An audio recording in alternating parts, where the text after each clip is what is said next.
ਸਤਨਾਮ ਸ਼੍ਰੀ ਵਾਹਿਗੁਰੂ ਸਾਹਿਬ JIO. ਪਰਮ ਸਨਮਾਨਿਓ ਗੁਰੂ ਰੂਪ ਗੁਰੂ ਖਾਲਸਾ ਸਾਧ ਸੰਗਤ ਜੀ, ਵਾਹਿਗੁਰੂ ਜੀ ਕਾ ਖਾਲਸਾ ਵਾਹਿਗੁਰੂ ਜੀ ਕੀ ਫਤਿਹ।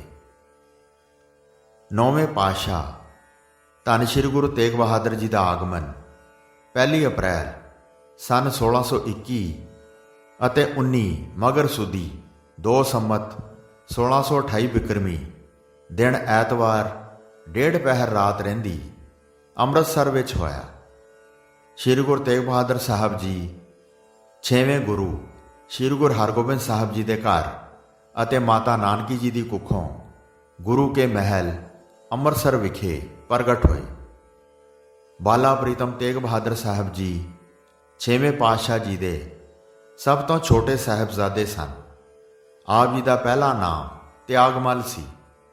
ਬਾਲ ਤੇਗ ਬਹਾਦਰ ਸਾਹਿਬ ਜੀ 9 ਸਾਲ ਤੱਕ ਅੰਮ੍ਰਿਤਸਰ ਵਿੱਚ ਆਪਣੇ ਪਿਤਾ ਸ਼੍ਰੀ ਗੁਰੂ ਹਰਗੋਬਿੰਦ ਸਾਹਿਬ ਜੀ ਦੇ ਨਾਲ ਹੀ ਰਹੇ। 6ਵੇਂ ਪਾਤਸ਼ਾਹ ਬਾਲਕ ਤੇਗ ਬਹਾਦਰ ਜੀ ਦੀਆਂ ਬਾਲ ਲੀਲਾਵਾਂ ਨੂੰ ਦੇਖ ਕੇ ਬਹੁਤ ਖੁਸ਼ ਹੁੰਦੇ ਸਨ। ਬਾਲਾ ਪ੍ਰੀਤਮ ਤੇਗ ਬਹਾਦਰ ਜੀ ਦਾ ਸੁਭਾਅ ਬਚਪਨ ਵਿੱਚ ਹੀ ਬੜਾ ਉਦਾਰਤਾ ਭਰਿਆ ਸੀ। ਉਹਨਾਂ ਕੋਲੋਂ ਜਦੋਂ ਵੀ ਕੋਈ ਕੁਝ ਮੰਗਣ ਆਉਂਦਾ, ਬਾਲ ਸਤਿਗੁਰੂ ਜੀ ਝੱਟ ਉਸੇ ਵੇਲੇ ਹੀ ਉਸ ਨੂੰ ਦੇ ਦਿੰਦੇ। ਕਦੇ ਕਿਸੇ ਨੂੰ ਖਾਲੀ ਨਹੀਂ ਸਨ ਮੋੜਦੇ। ਕਿਸੇ ਵੀ ਸੰਸਾਰਕ ਵਸਤੂ ਨਾਲ ਉਹਨਾਂ ਦਾ ਰੱਤਾ ਜਿੰਨਾ ਵੀ ਮੋਹ ਨਹੀਂ ਸੀ। ਬਾਲ ਸਤਿਗੁਰੂ ਤੇਗ ਬਹਾਦਰ ਜੀ ਦੀ ਉਮਰ ਅਜੇ ਜਦੋਂ 6 ਸਾਲ ਦੀ ਹੀ ਸੀ ਤਾਂ ਉਸ ਵੇਲੇ ਉਹਨਾਂ ਦੇ ਵੱਡੇ ਭਰਾ ਬਾਬਾ ਗੁਰਦਿੱਤਾ ਜੀ ਦੀ ਸ਼ਾਦੀ ਤੈਅ ਹੋ ਗਈ। ਮਾਤਾ ਨਾਨਕੀ ਜੀ ਨੇ ਬਾਲਕ ਤੇਗ ਬਹਾਦਰ ਜੀ ਨੂੰ ਬਹੁਤ ਸੁੰਦਰ ਕੀਮਤੀ ਬਸਤਰ ਅਤੇ ਗਹਿਣੇ ਬਣਵਾ ਕੇ ਦਿੱਤੇ। ਜਦ ਸ਼੍ਰੀ ਤੇਗ ਬਹਾਦਰ ਜੀ ਨੇ ਬਸਤਰ ਤੇ ਗਹਿਣੇ ਪਹਿਨੇ ਤਾਂ ਇਹਨਾਂ ਨੂੰ ਬਹੁਤ ਹੀ ਫੱਬੇ। ਸ਼ਾਦੀ ਮੌਕੇ ਬਾਲ ਸਤਿਗੁਰੂ ਬਹੁਤ ਸੁੰਦਰ ਲੱਗ ਰਹੇ ਸਨ। 6ਵੇਂ ਪਾਤਸ਼ਾਹ ਸ਼੍ਰੀ ਗੁਰੂ ਹਰਗੋਬਿੰਦ ਸਾਹਿਬ ਜੀ, ਮਾਤਾ ਨਾਨਕੀ ਜੀ, ਸਾਰਾ ਪਰਿਵਾਰ ਤੇ ਰਿਸ਼ਤੇਦਾਰ ਉਹਨਾਂ ਨੂੰ ਸੁੰਦਰ ਸਜੇ ਦੇਖ ਦੇਖ ਕੇ ਅਤੇ ਉਹਨਾਂ ਨਾਲ ਬਚਨ ਕਰ ਕਰਕੇ ਬਹੁਤ ਖੁਸ਼ ਹੋ ਰਹੇ ਸਨ। ਬਾਲਾ ਪ੍ਰੀਤਮ ਤੇਗ ਬਹਾਦਰ ਜੀ ਵੀ ਇਸ ਖੁਸ਼ੀ ਦੇ ਮੌਕੇ ਸਾਰਿਆਂ ਨਾਲ ਬਚਨ ਕਰਕੇ ਹੱਸ ਰਹੇ ਸਨ। ਇਸ ਸ਼ਾਦੀ ਦੇ ਖੁਸ਼ੀ ਦੇ ਅਵਸਰ ਮੌਕੇ ਇੱਕ ਗਰੀਬ ਬ੍ਰਾਹਮਣ ਗੁਰੂ ਕੇ ਮਹਿਲਾਂ ਦੇ ਵਿਹੜੇ ਵਿੱਚ ਆ ਕੇ ਬਾਲ ਸਤਿਗੁਰੂ ਜੀ ਦੇ ਸਾਹਮਣੇ ਖੜੋ ਗਿਆ। ਬਾਲਕ ਤੇਗ ਬਹਾਦਰ ਜੀ ਨੂੰ ਗੁਰੂ ਪੁੱਤਰ ਜਾਣ ਕੇ ਬ੍ਰਾਹਮਣ ਇਹਨਾਂ ਤੋਂ ਹੀ ਕੁਝ ਦੇਣ ਲਈ ਮੰਗਣ ਲੱਗ ਪਿਆ। ਬਾਲਾ ਪ੍ਰੀਤਮ ਤੇਗ ਬਹਾਦਰ ਜੀ ਇੰਨੇ ਉਦਾਰਚਿਤ, ਕਿਰਪਾਲੂ ਅਤੇ ਦਿਆਲੂ ਸੁਭਾਅ ਦੇ ਮਾਲਕ ਸਨ ਕਿ ਉਸੇ ਵੇਲੇ ਆਪਣੇ ਸਭ ਕੀਮਤੀ ਬਸਤਰ ਅਤੇ ਗਹਿਣੇ ਉਤਾਰ ਕੇ ਉਸ ਗਰੀਬ ਬ੍ਰਾਹਮਣ ਨੂੰ ਦੇ ਦਿੱਤੇ। ਸ਼੍ਰੀ ਗੁਰੂ ਹਰਗੋਬਿੰਦ ਸਾਹਿਬ, ਉਹਨਾਂ ਦੇ ਪਿਤਾ ਜੀ, ਇਹ ਸਭ ਕੌਤਕ ਦੇਖ ਰਹੇ ਸਨ।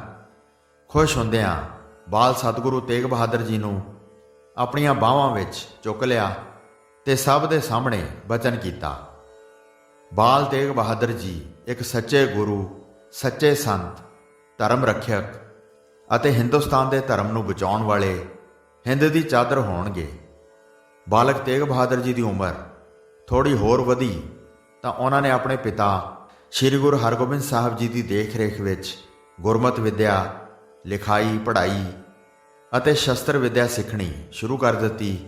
ਬਾਲ ਤੇਗ ਬਹਾਦਰ ਜੀ ਜਨਮ ਤੋਂ ਹੀ ਤੀਖਣ ਬੁੱਧੀ ਦੇ ਮਾਲਕ ਸਨ। ਬਹੁਤ ਜਲਦ ਉਹਨਾਂ ਨੇ ਸਾਰੀਆਂ ਵਿੱਦਿਆਵਾਂ ਬੜੀ ਨਿਪੁੰਨਤਾ ਨਾਲ ਸਿੱਖ ਲਈਆਂ। ਸ਼ਸਤਰ ਵਿੱਦਿਆ ਅਤੇ ਘੋੜਸਵਾਰੀ ਵਿੱਚ ਉਹਨਾਂ ਨੇ ਮੁਹਾਰਤ ਹਾਸਲ ਕਰ ਲਈ ਸੀ। ਬਾਲਾ ਪ੍ਰੀਤਮ ਤੇਗ ਬਹਾਦਰ ਜੀ ਜਿਉਂ-ਜਿਉਂ ਵੱਡੇ ਹੁੰਦੇ ਗਏ, ਉਹ ਹੋਰ ਵੀ ਸੰਤ ਸਰੂਪ, ਵਿਚਾਰਵਾਨ, ਬਹਾਦਰ, ਨਿਰਭੈ ਅਤੇ ਤਿਆਗ ਬਿਰਤੀ ਵਾਲੇ ਹੋ ਗਏ ਸਨ। 10 ਸਾਲ ਦੀ ਉਮਰ ਤੱਕ ਪਹੁੰਚਦਿਆਂ ਉਹਨਾਂ ਨੇ ਗੁਰਮਤਿ ਵਿੱਚ ਪਰਪੱਕਤਾ ਹਾਸਲ ਕਰ ਲਈ ਸੀ। ਆਪ ਜੀ ਨੇ ਸ਼ਸਤਰਾਂ ਅਤੇ ਤਲਵਾਰ ਚਲਾਉਣ ਵਿੱਚ ਅਤੇ ਲੜਾਈ ਵਿੱਚ ਜਿੱਤ ਪ੍ਰਾਪਤ ਕਰਨ ਲਈ ਸਾਰੇ ਗੁਰ ਸਿੱਖ ਲਏ ਸਨ। ਬਾਲਾ ਪ੍ਰੀਤਮ ਤੇਗ ਬਹਾਦਰ ਜੀ ਘੋੜਸਵਾਰੀ ਦਾ ਅਭਿਆਸ ਹਰ ਰੋਜ਼ ਕਰਿਆ ਕਰਦੇ ਸਨ। ਇੱਕ ਵਾਰ ਬਾਲ ਸਤਿਗੁਰੂ ਘੋੜਸਵਾਰੀ ਦਾ ਅਭਿਆਸ ਕਰਦੇ ਕਰਦੇ ਘਰ ਤੋਂ ਥੋੜਾ ਦੂਰ ਚਲੇ ਗਏ। ਰਸਤੇ ਵਿੱਚ ਇਹਨਾਂ ਨੂੰ ਇੱਕ ਭੂਖਣ ਨਾਂ ਦਾ ਵਿਅਕਤੀ ਮਿਲਿਆ। ਭੂਖਣ ਬਾਲ ਤੇਗ ਬਹਾਦਰ ਜੀ ਦੇ ਰਸਤੇ ਵਿੱਚ ਦੋਵੇਂ ਹੱਥ ਜੋੜ ਕੇ ਖੜਾ ਸੀ। ਭੂਖਣ ਨੂੰ ਰਸਤੇ ਵਿੱਚ ਖੜਾ ਦੇਖ ਕੇ ਬਾਲਾ ਪ੍ਰੀਤਮ ਰੁਕ ਗਏ ਤੇ ਘੋੜੇ ਤੋਂ ਉਤਰ ਗਏ। ਭੂਖਣ ਬਹੁਤ ਗਰੀਬ ਵਿਅਕਤੀ ਸੀ। ਉਸਨੇ ਬਾਲ ਤੇਗ ਬਹਾਦਰ ਜੀ ਨੂੰ ਕੁਝ ਦੇਣ ਦੀ ਮੰਗ ਕੀਤੀ।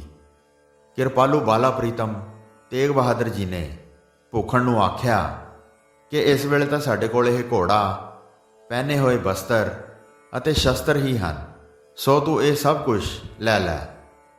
ਬੇਪਰਵਾਹ ਮਹਾਦਾਨੀ ਤੇ ਤਿਆਗੀ ਪਾਤਸ਼ਾਹ ਜੀ ਨੇ ਆਪਣਾ ਘੋੜਾ, ਬਸਤਰ ਅਤੇ ਸ਼ਸਤਰ ਸਭ ਕੁਝ ਉਸ ਭੂਖਣ ਨੂੰ ਦੇ ਦਿੱਤਾ ਅਤੇ ਆਪ ਪੈਦਲ ਚੱਲ ਕੇ ਘਰ ਆ ਗਏ।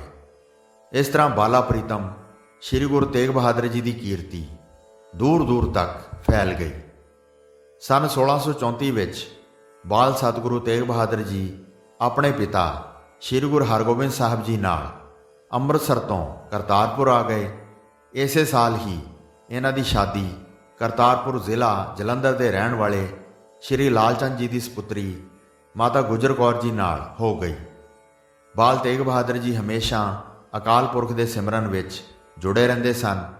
ਤੇਗ ਦੇ ਧਨੀ ਹੋਣ ਕਾਰਨ ਜਦ ਕਰਤਾਰਪੁਰ ਸਾਹਿਬ ਵਿਖੇ ਚੌਥੀ ਜੰਗ ਹੋਈ ਤਾਂ ਬਾਲਾ ਪ੍ਰੀਤਮ ਤੇਗ ਬਹਾਦਰ ਜੀ ਨੇ ਤਲਵਾਰ ਦੇ ਐਸੇ ਜੌਹਰ ਦਿਖਾਏ ਜਿਸ ਨੂੰ ਦੇਖ ਕੇ ਸ੍ਰੀ ਗੁਰੂ ਹਰਗੋਬਿੰਦ ਜੀ ਨੇ ਇਹਨਾਂ ਦਾ ਪਹਿਲਾ ਨਾਂ ਤਿਆਗਮਲ ਤੋਂ ਬਦਲ ਕੇ ਸ੍ਰੀ ਤੇਗ ਬਹਾਦਰ ਜੀ ਰੱਖ ਦਿੱਤਾ।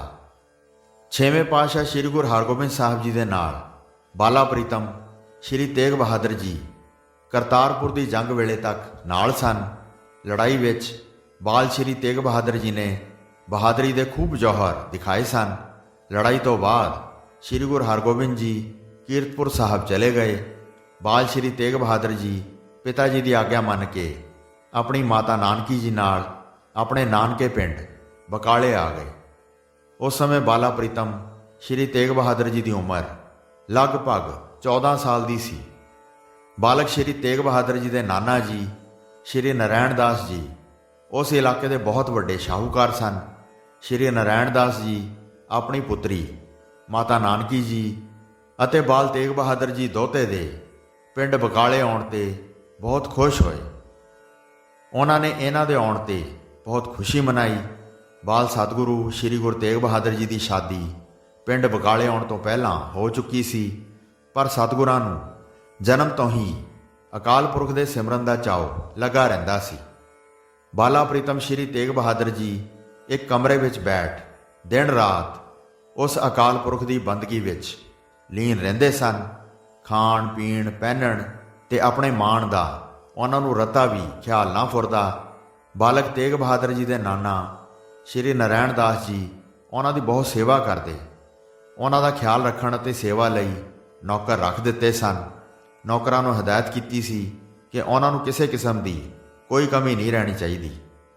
ਬਾਲਾ ਪ੍ਰੀਤਮ ਆਪਣੇ ਕਮਰੇ ਵਿੱਚ ਬੈਠ ਕੇ ਭਗਤੀ ਵਿੱਚ ਇੰਨੇ ਲੀਨ ਹੁੰਦੇ ਸਨ ਕਿ ਨੌਕਰ ਉਹਨਾਂ ਸਾਹਮਣੇ 10-10 ਵਾਰ ਭੋਜਨ ਗਰਮ ਕਰਕੇ ਲਿਆ ਕੇ ਅੱਗੇ ਰੱਖਦੇ ਤੇ ਭੋਜਨ ਛਕਣ ਲਈ ਬੇਨਤੀ ਕਰਦੇ ਤਾਂ ਜਾ ਕੇ ਕਿਤੇ ਭੋਜਨ ਛਕਦੇ, ਨਹੀਂ ਤਾਂ ਨੇਤਰ ਬੰਦ ਕਰਕੇ ਭਗਤੀ ਵਿੱਚ ਹੀ ਲੀਨ ਰਹਿੰਦੇ ਸਨ। ਬਾਲਕ ਤੇਗ ਬਹਾਦਰ ਜੀ ਦੇ ਇਸ ਤਰ੍ਹਾਂ ਰਾਤ ਦਿਨ ਇੱਕ ਹੀ ਕਮਰੇ ਵਿੱਚ ਬੈਠ ਕੇ ਅਕਾਲ ਪੁਰਖ ਦੀ ਭਗਤੀ ਵਿੱਚ ਲੀਨ ਰਹਿਣ ਦੀ ਗੱਲ ਸਾਰੇ ਇਲਾਕੇ ਵਿੱਚ ਫੈਲ ਗਈ। ਬਾਲ ਸਤਿਗੁਰੂ ਤੇਗ ਬਹਾਦਰ ਜੀ ਦੇ ਦਰਸ਼ਨ ਕਰਨ ਸੰਗਤਾਂ ਪਿੰਡ ਬਕਾਲੇ ਪਹੁੰਚਣ ਲੱਗੀਆਂ। ਇਲਾਕੇ ਦੀਆਂ ਸੰਗਤਾਂ ਨੂੰ ਇਹ ਵੀ ਪਤਾ ਸੀ ਕਿ ਬਾਲਕ ਤੇਗ ਬਹਾਦਰ ਜੀ ਸ੍ਰੀ ਗੁਰੂ ਹਰਗੋਬਿੰਦ ਜੀ ਦੇ ਸਭ ਤੋਂ ਛੋਟੇ ਸਾਹਿਬਜ਼ਾਦੇ ਹਨ। ਬਾਲਾ ਪ੍ਰੀਤਮ ਦੇ ਨਾਨਾ ਜੀ ਆਈਆਂ ਸੰਗਤਾਂ ਨੂੰ ਲੰਗਰ ਛਕਾਉਂਦੇ ਸਨ। ਬਾਲ ਤੇਗ ਬਹਾਦਰ ਜੀ ਦਿਨ ਵਿੱਚ ਇੱਕ ਅੱਧੀ ਵਾਰ ਆਪਣੇ ਕਮਰੇ ਵਿੱਚੋਂ ਬਾਹਰ ਨਿਕਲਦੇ। ਉਸ ਸਮੇਂ ਸੰਗਤਾਂ ਉਹਨਾਂ ਦੇ ਦਰਸ਼ਨ ਕਰਕੇ ਅਤੇ ਬਚਨ ਬਿਲਾਸ ਕਰਕੇ ਨਿਹਾਲ ਹੋ ਜਾਂਦੀਆਂ ਸਨ। ਬਾਲਾ ਪ੍ਰੀਤਮ ਸਤਿਗੁਰੂ ਤੇਗ ਬਹਾਦਰ ਜੀ ਦਾ ਬਚਪਨ ਦਾ ਜੀਵਨ ਹੀ ਐਸਾ ਬੰਦਗੀ ਭਰਪੂਰ ਸੀ ਕਿ ਇਸ ਤਰ੍ਹਾਂ ਦਾ ਬਚਪਨ ਦਾ ਜੀਵਨ ਕਿਸੇ ਹੋਰ ਦਾ ਨਹੀਂ ਹੋਇਆ। ਨਾ ਹੀ ਕੋਈ ਐਸੀ ਲਿਖਤ ਮਿਲਦੀ ਹੈ ਜਿਸ ਵਿੱਚ ਕਿਸੇ ਮਹਾਂਪੁਰਖ ਦੇ ਬਚਪਨ ਦਾ ਐਸਾ ਜੀਵਨ ਹੋਵੇ। ਕੁਝ ਸਮੇਂ ਬਾਅਦ ਸਤਿਗੁਰਾਂ ਦੇ ਮਹਿਲ ਮਾਤਾ ਗੁਜਰ ਕੌਰ ਜੀ ਵੀ ਇਸ ਪਿੰਡ ਬਕਾਲੇ ਆ ਗਏ। ਮਾਤਾ ਗੁਜਰ ਕੌਰ ਜੀ ਵੀ ਬਾਲ ਸਤਿਗੁਰੂ ਤੇਗ ਬਹਾਦਰ ਜੀ ਦੀ ਸੇਵਾ ਵਿੱਚ ਲੱਗ ਗਏ, ਪਰ ਸਤਿਗੁਰਾਂ ਨੂੰ ਭਗਤੀ ਤੋਂ ਸਿਵਾਏ ਕਦੇ ਵੀ ਦੁਨੀਆਦਾਰੀ ਅਤੇ ਸੰਸਾਰ ਦੇ ਕਾਰ ਵਿਹਾਰ ਮਨ ਵਿੱਚ ਆਏ ਨਹੀਂ ਸਨ। ਬਾਲਾ ਪ੍ਰੀਤਮ ਤੇਗ ਬਹਾਦਰ ਜੀ ਸਹਿਣਸ਼ੀਲਤਾ ਤੇ ਜਰਨ ਦੀ ਐਸੀ ਮਿਸਾਲ ਬਣ ਗਏ ਸਨ ਕਿ ਸਿਮਰਨ ਕਰਦਿਆਂ ਉਹਨਾਂ ਨੂੰ ਆਪਣੇ ਸਰੀਰ ਦੀਆਂ ਜ਼ਰੂਰਤਾਂ ਦਾ ਕਦੇ ਖਿਆਲ ਹੀ ਨਹੀਂ ਸੀ ਹੁੰਦਾ। ਇੱਕ ਵਾਰ ਘਰੋਂ ਬਾਹਰ ਨਿਕਲ ਕੇ ਖੇਤਾਂ ਵਿੱਚ ਚਲੇ ਗਏ। ਖੇਤਾਂ ਵਿੱਚ ਹੀ ਪ੍ਰਭੂ ਪਰਮਾਤਮਾ ਦੀ ਯਾਦ ਆ ਗਈ ਤੇ ਉੱਥੇ ਹੀ ਖੇਤਾਂ ਵਿੱਚ ਚੌਂਕੜਾ ਮਾਰ ਕੇ ਪ੍ਰਭੂ ਭਗਤੀ ਵਿੱਚ ਲੀਨ ਹੋ ਗਏ। ਬਾਹਰ ਦੀ ਕੋਈ ਸੁੱਧ ਬੁੱਧ ਨਾ ਰਹੀ। ਬਾਲ ਸਤਿਗੁਰੂ ਤੇਗ ਬਹਾਦਰ ਜੀ ਨੂੰ ਐਸੀ ਲੀਨ ਅਵਸਥਾ ਵਿੱਚ ਦੇਖ ਕੇ ਕਿਸੇ ਨੇ ਉਹਨਾਂ ਦੀ ਪਹਿਨੀ ਹੋਈ ਪੁਸ਼ਾਕ ਉਤਾਰ ਲਈ ਅਤੇ ਚਲਾ ਗਿਆ। ਬਾਲ ਸਤਿਗੁਰੂ ਬਿਨਾਂ ਕੱਪੜਿਆਂ ਦੇ ਅਕਾਲ ਪੁਰਖ ਦੀ ਭਗਤੀ ਵਿੱਚ ਲੀਨ ਬੈਠੇ ਰਹੇ।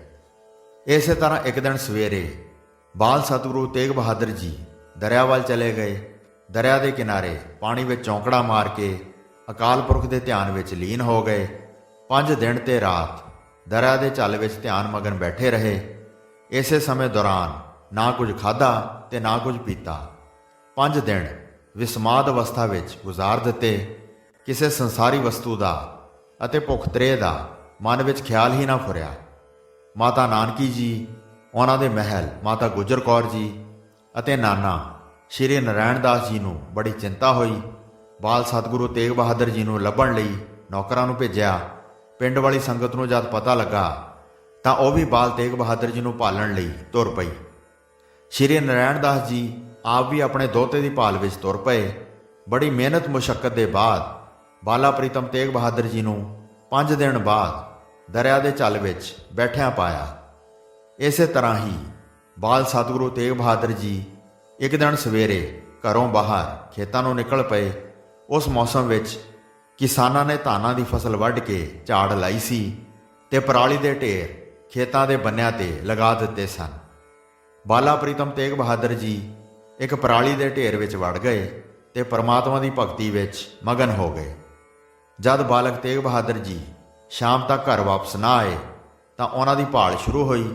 ਇੱਕ ਪਿੰਡ ਦੇ ਬੱਚੇ ਨੇ ਦੱਸਿਆ ਕਿ ਉਸਨੇ ਉਹਨਾਂ ਦੇ ਸਾਹਮਣੇ ਪਰਾਲੀ ਦੇ ਢੇਰ ਵੱਲ ਜਾਂਦੇ ਦੇਖਿਆ ਸੀ। ਜਦ ਪਰਾਲੀ ਨੂੰ ਫਰੋਲਿਆ ਤਾਂ ਦੇਖਿਆ ਬਾਲ ਤੇਗ ਬਹਾਦਰ ਜੀ ਪਰਾਲੀ ਵਿੱਚ ਚੌਂਕੜਾ ਮਾਰ ਕੇ ਅਕਾਲ ਪੁਰਖ ਦੀ ਭਗਤੀ ਵਿੱਚ ਲੀਨ ਸਨ। ਬਾਲਾ ਪ੍ਰੀਤਮ ਸ਼੍ਰੀ ਤੇਗ ਬਹਾਦਰ ਜੀ ਅਕਾਲ ਪੁਰਖ ਦੀ ਭਗਤੀ ਵਿੱਚ ਤਿਆਗ ਤੇ ਵੈਰਾਗ ਦੀ ਮੂਰਤ ਬਣ ਗਏ ਸਨ। ਪਰਮਾਤਮਾ ਦੇ ਮਿਲਣ ਲਈ ਭਗਤੀ ਦਾ ਐਸਾ ਵੈਰਾਗ ਉਹਨਾਂ ਦੇ ਮਨ ਨੂੰ ਲੱਗਾ ਸੀ ਕਿ ਅਕਾਲ ਪੁਰਖ ਦੀ ਭਗਤੀ ਵਿੱਚ ਜਦ ਆਤਮ ਵਿਭੋਰ ਹੋ ਜਾਂਦੇ ਤਾਂ ਉਹਨਾਂ ਦੇ ਨੇਤਰਾਂ 'ਚੋਂ ਜਲ ਵਗਣ ਲੱਗ ਜਾਂਦਾ। ਲਗਾਤਾਰ ਨੇਤਰਾਂ 'ਚੋਂ ਜਲ ਵਗਣ ਨਾਲ ਅੱਖਾਂ ਦੇ ਕੋਹੇ ਗਲਣ ਲੱਗ ਗਏ ਸਨ। ਬਾਲਾ ਪ੍ਰੀਤਮ ਸ਼੍ਰੀ ਤੇਗ ਬਹਾਦਰ ਜੀ ਥੋੜੇ ਹੋਰ ਵੱਡੇ ਹੋ ਗਏ ਸਨ। ਅਕਾਲ ਪੁਰਖ ਦੀ ਭਗਤੀ ਵਿੱਚ ਲੀਨ ਉਹ ਆਪਣੇ ਕਮਰੇ ਵਿੱਚ ਹੀ ਕਈ ਮਹੀਨੇ ਰਹਿੰਦੇ ਤੇ ਕੋਠੇ 'ਚੋਂ ਬਾਹਰ ਨਾ ਨਿਕਲਦੇ। ਇਸ ਤਰ੍ਹਾਂ ਪਰਮਾਤਮਾ ਦੀ ਭਗਤੀ ਵਿੱਚ ਲੀਨ ਰਹਿੰਦੇ। ਭਗਤੀ ਕਰਦਿਆਂ ਬਾਲਕ ਤੇਗ ਬਹਾਦਰ ਜੀ ਦੀ ਇਹ ਪਰਮ ਤਿਆਗ ਤੇ ਵੈਰਾਗ ਦੀ ਅਵਸਥਾ ਸੀ। ਉਹਨਾਂ ਦੇ ਨਾਨਾ ਸ਼੍ਰੀ ਨਾਰਾਇਣ ਦਾਸ ਜੀ ਨੇ ਗੁਫਾਨੁਮਾ ਕੋਠਾ ਵੀ ਬਣਾਇਆ ਹੋਇਆ ਸੀ। ਬਾਲ ਤੇਗ ਬਹਾਦਰ ਜੀ ਕਈ ਵਾਰੀ ਉਸ ਕੋਠੇ ਵਿੱਚ ਚਲੇ ਜਾਂਦੇ ਤੇ ਕਈ ਦਿਨ ਬਾਹਰ ਨਹੀਂ ਨਿਕਲਦੇ ਸਨ। ਮਾਤਾ ਨਾਨਕੀ ਜੀ ਬਾਲਾ ਪ੍ਰੀਤਮ ਤੇਗ ਬਹਾਦਰ ਜੀ ਦੇ ਕਮਰੇ ਦੇ ਬਾਹਰ ਬੈਠੇ ਰਹਿੰਦੇ ਸਨ। ਉਹਨਾਂ ਦੇ ਛਕਣ ਲਈ ਸਵੇਰੇ, ਦੁਪਹਿਰੇ ਤੇ ਸ਼ਾਮੀ ਭੋਜਨ ਤਿਆਰ ਕਰਕੇ ਲਿਆਉਂਦੇ ਸਨ। ਇਸ ਤਰ੍ਹਾਂ ਸਤਿਗੁਰਾਂ ਦੇ ਮਹਿਲ ਮਾਤਾ ਗੁਜਰ ਕੌਰ ਜੀ ਵੀ ਸਾਰਾ ਦਿਨ ਸੇਵਾ ਵਿੱਚ ਲੱਗੇ ਰਹਿੰਦੇ। ਬਾਲ ਸਤਿਗੁਰੂ ਤੇਗ ਬਹਾਦਰ ਜੀ ਦੇ ਨਾਨਾ ਜੀ ਸ਼੍ਰੀ ਨਾਰਾਇਣ ਦਾਸ ਜੀ ਉਹਨਾਂ ਦੇ ਅਕਾਲ ਪੁਰਖ ਦੀ ਭਗਤੀ ਦੀ ਲਗਨ ਤੋਂ ਬਹੁਤ ਖੁਸ਼ ਸਨ। ਇਸ ਲਈ ਉਹ ਵੀ ਬਾਲ ਸਤਿਗੁਰੂ ਜੀ ਦੀ ਸੇਵਾ ਵਿੱਚ ਦਿਨ ਰਾਤ ਜੁਟੇ ਰਹਿੰਦੇ। ਉਹਨਾਂ ਦੇ ਸਿਮਰਨ ਵਿੱਚ ਕੋਈ ਵਿਘਨ ਨਾ ਪਵੇ, ਇਸ ਲਈ ਉਹਨਾਂ ਦਾ ਬੜਾ ਧਿਆਨ ਰੱਖਦੇ ਸਨ। ਸਿੱਖੀ ਦੇ ਪ੍ਰਚਾਰ ਪ੍ਰਸਾਰ ਲਈ ਬਾਲਾ ਪ੍ਰੀਤਮ ਸਤਿਗੁਰੂ ਲਾਗਲੇ ਪਿੰਡਾਂ ਵਿੱਚ ਵੀ ਜਾਇਆ ਕਰਦੇ ਸਨ। ਉਹਨਾਂ ਦੇ ਨਾਨਾ ਜੀ ਵੀ ਉਹਨਾਂ ਨਾਲ ਜਾਂਦੇ ਸਨ। ਉਸ ਸਮੇਂ ਕੁਝ ਮਸੰਦ ਆਪਣੀ ਮਰਜ਼ੀ ਕਰਨ ਲੱਗ ਪਏ ਸਨ। ਦੂਜੇ ਸੋਢੀਆਂ ਨੇ ਉਹਨਾਂ ਨੂੰ ਲਾਲਚ ਦੇ ਕੇ ਆਪਣੇ ਵੱਲ ਕਰ ਲਿਆ ਸੀ। ਇਹਨਾਂ ਦਾ ਪਾਜ ਉਘੇੜਨ ਲਈ ਸਤਿਗੁਰੂ ਲਾਗਲੇ ਪਿੰਡਾਂ ਵਿੱਚ ਗੁਰਸਿੱਖੀ ਦਾ ਪ੍ਰਚਾਰ ਕਰਨ ਲਈ ਜਾਇਆ ਕਰਦੇ ਸਨ। ਬਾਲਾ ਪ੍ਰੀਤਮ ਤੇਗ ਬਹਾਦਰ ਜੀ ਨੇ ਉਸ ਬਕਾਲੇ ਦੇ ਇਲਾਕੇ ਵਿੱਚ ਬਹੁਤ ਸਾਰੀਆਂ ਸੰਗਤਾਂ ਨੂੰ ਗੁਰੂ ਘਰ ਨਾਲ ਜੋੜਿਆ। ਬਾਲ ਤੇਗ ਬਹਾਦਰ ਜੀ ਉਸ ਅਕਾਲ ਪੁਰਖ ਦੀ ਬੰਦਗੀ ਕਰਨਾ ਹੀ ਆਪਣੀ ਜ਼ਿੰਦਗੀ ਦਾ ਮੁੱਖ ਮੰਤਵ ਸਮਝਦੇ ਸਨ। ਇਸ ਲਈ ਉਹ ਕਿਸੇ ਨਾਲ ਬਚਨ ਵੀ ਘੱਟ ਹੀ ਕਰਨਾ ਪਸੰਦ ਕਰਦੇ ਸਨ। ਬੇਸ਼ੱਕ ਮਾਤਾ ਨਾਨਕੀ ਜੀ ਉਹਨਾਂ ਦੀ ਦੇਖਭਾਲ ਬਹੁਤ ਕਰਦੇ ਸਨ, ਪਰ ਮਾਤਾ ਗੁਜਰ ਕੌਰ ਤਾਂ ਰਾਤ ਦਿਨ ਉਹਨਾਂ ਦੀ ਸੇਵਾ ਵਿੱਚ ਹੀ ਹਾਜ਼ਰ ਰਹਿੰਦੇ ਸਨ। ਭੋਰੇ ਨੂਮਾ ਉਸ ਕਮਰੇ ਵਿੱਚ ਜਿੱਥੇ ਬਾਲਾ ਪ੍ਰੀਤਮ ਸਤਿਗੁਰੂ ਤੇਗ ਬਹਾਦਰ ਜੀ ਬੰਦਗੀ ਵਿੱਚ ਲੀਨ ਰਹਿੰਦੇ ਸਨ, ਉਹਨਾਂ ਦੇ ਮਹਿਲ ਮਾਤਾ ਗੁਜਰ ਕੌਰ ਉਸ ਕਮਰੇ ਦੇ ਬਾਹਰ ਬੈਠੇ ਰਹਿੰਦੇ ਸਨ। ਉਡੀਕ ਕਰਦੇ ਰਹਿੰਦੇ ਸਨ ਕਿ ਕਦ ਸਤਿਗੁਰੂ ਜੀ ਕੁਝ ਛਕਣ ਲਈ ਕਹਿਣ ਤੇ ਉਹ ਝੱਟ ਬਣਾ ਕੇ ਹਾਜ਼ਰ ਕਰਨ। ਕਮਰੇ ਦੇ ਬਾਹਰ ਬੈਠੇ ਮਾਤਾ ਗੁਜਰ ਕੌਰ ਜੀ ਨਾਲ ਸਿਮਰਨ ਵਿੱਚ ਲੱਗੇ ਰਹਿੰਦੇ ਸਨ। ਇੱਕ ਦਿਨ ਬਾਲ ਸਤਿਗੁਰੂ ਸ਼੍ਰੀ ਤੇਗ ਬਹਾਦਰ ਜੀ ਸਵੇਰੇ ਘਰੋਂ ਬਾਹਰ ਨਿਕਲੇ। ਸੈਰ ਕਰਦੇ ਕਰਦੇ ਘਰ ਤੋਂ 1 ਮੀਲ ਦੀ ਦੂਰੀ ਤੇ ਚਲੇ ਗਏ। ਉਸ ਸਮੇਂ ਪਿੰਡ ਬਕਾਲੇ ਦੇ ਇਲਾਕੇ ਵਿੱਚ ਗੰਨੇ ਦੀ ਫਸਲ ਬਹੁਤ ਹੋਇਆ ਕਰਦੀ ਸੀ। ਜਿਸ ਖੇਤ ਦੇ ਬੰਨੇ ਤੇ ਬਾਲਾ ਪ੍ਰੀਤਮ ਤੁਰੇ ਜਾ ਰਹੇ ਸਨ, ਉਹ ਗੰਨੇ ਦਾ ਖੇਤ ਉਹਨਾਂ ਦੇ ਦਾਦਾ ਜੀ ਦਾ ਹੀ ਸੀ। ਅਚਾਨਕ ਉਹਨਾਂ ਦੇ ਮਨ ਵਿੱਚ ਅਕਾਲ ਪੁਰਖ ਦੀ ਭਗਤੀ ਤੇ ਬੈਰਾਗ ਜਾਗ ਪਿਆ। ਬਾਲਾ ਪ੍ਰੀਤਮ ਤੇਗ ਬਹਾਦਰ ਜੀ ਉਸੇ ਵੇਲੇ ਗੰਨੇ ਦੇ ਖੇਤ ਵਿੱਚ ਵੜ ਗਏ ਤੇ ਚੌਂਕੜਾ ਮਾਰ ਕੇ ਪਰਮਾਤਮਾ ਦੀ ਭਗਤੀ ਵਿੱਚ ਲੀਨ ਹੋ ਗਏ। ਜਦ ਥੋੜਾ ਦਿਨ ਚੜ੍ਹਿਆ ਤਾਂ 15-20 ਕਾਮੇ ਮਜ਼ਦੂਰ ਉਸ ਖੇਤ ਦੇ ਕਮਾਦ ਨੂੰ ਵੱਢਣ ਤੇ ਛਿੱਲਣ ਵਾਸਤੇ ਆ ਗਏ। ਦੁਪਹਿਰ ਤੱਕ ਉਹ ਕਮਾਦ ਨੂੰ ਵੱਢਦੇ ਖੇਤ ਦੇ ਅੱਧ ਤੱਕ ਪਹੁੰਚ ਗਏ। ਉਹਨਾਂ ਨੇ ਦੇਖਿਆ ਖੇਤ ਦੇ ਵਿਚਕਾਰ ਇੱਕ ਖੋਰੀ ਦਾ ਢੇਰ ਲੱਗਾ ਹੋਇਆ ਹੈ। ਜਦ ਖੋਰੀ ਨੂੰ ਫਰੋਲ ਕੇ ਦੇਖਿਆ ਤਾਂ ਬਾਲਾ ਪ੍ਰੀਤਮ ਸਤਿਗੁਰੂ ਸ਼੍ਰੀ ਗੁਰੂ ਤੇਗ ਬਹਾਦਰ ਜੀ ਚੌਂਕੜਾ ਮਾਰ ਕੇ ਅਕਾਲ ਪੁਰਖ ਦੀ ਭਗਤੀ ਵਿੱਚ ਲੀਨ ਸਨ। ਐਸੀ ਅਲੌਕਿਕ ਭਗਤੀ ਦੇਖ ਕੇ ਮਜ਼ਦੂਰ ਦੰਗ ਰਹਿ ਗਏ। ਸਾਰਿਆਂ ਨੇ ਬਾਲ ਸ਼੍ਰੀ ਤੇਗ ਬਹਾਦਰ ਜੀ ਅੱਗੇ ਸੀਸ ਝੁਕਾਇਆ। ਇੰਨੇ ਨੂੰ ਉਹਨਾਂ ਦੇ ਨਾਨਾ ਸ਼੍ਰੀ ਨਾਰਾਇਣ ਦਾਸ ਜੀ ਵੀ ਖੇਤ ਦਾ ਕੰਮ ਦੇਖਣ ਪਹੁੰਚ ਗਏ।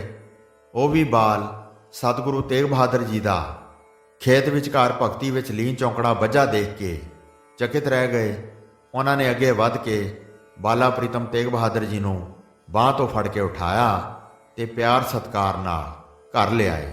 ਸੋ ਸਾਧ ਸੰਗਤ ਜੀ, ਇਸ ਪ੍ਰਕਾਰ ਧੰਨ ਧੰਨ ਸ਼੍ਰੀ ਗੁਰੂ ਤੇਗ ਬਹਾਦਰ ਸਾਹਿਬ ਜੀ ਨੇ ਬਾਬੇ ਬਕਾਲੇ 26 ਸਾਲ 9 ਮਹੀਨੇ ਤੇ 13 ਦਿਨ ਤਪੱਸਿਆ ਕੀਤੀ।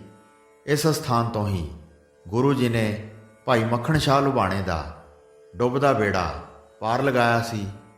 ਇੱਥੇ ਹੀ ਮੱਖਣ ਸ਼ਾਹ ਨੇ ਸਾਚਾ ਗੁਰੂ ਲਾਧੋਰੇ ਦਾ ਹੋਕਾ ਦੇ ਕੇ ਗੁਰੂ ਜੀ ਨੂੰ ਪ੍ਰਗਟ ਕੀਤਾ ਸੀ। ਤੇਗ ਬਹਾਦਰ ਸਿਮਰਿਐ ਘਰ ਨੌ ਨਿਦਾਵੈ ਧਾਏ, ਸਭ ਥਾਈਂ ਹੋਏ ਸਹਾਇ। ਹੋਈਆਂ ਭੁੱਲਾਂ ਚੁੱਕਾਂ ਦੀ ਖਿਮਾ ਬਖਸ਼ਣੀ ਜੀ। ਦਾਸ ਨੂੰ ਆਗਿਆ ਦਿਓ। ਵਾਹਿਗੁਰੂ ਜੀ ਕਾ ਖਾਲਸਾ, ਵਾਹਿਗੁਰੂ ਜੀ ਕੀ ਫਤਿਹ।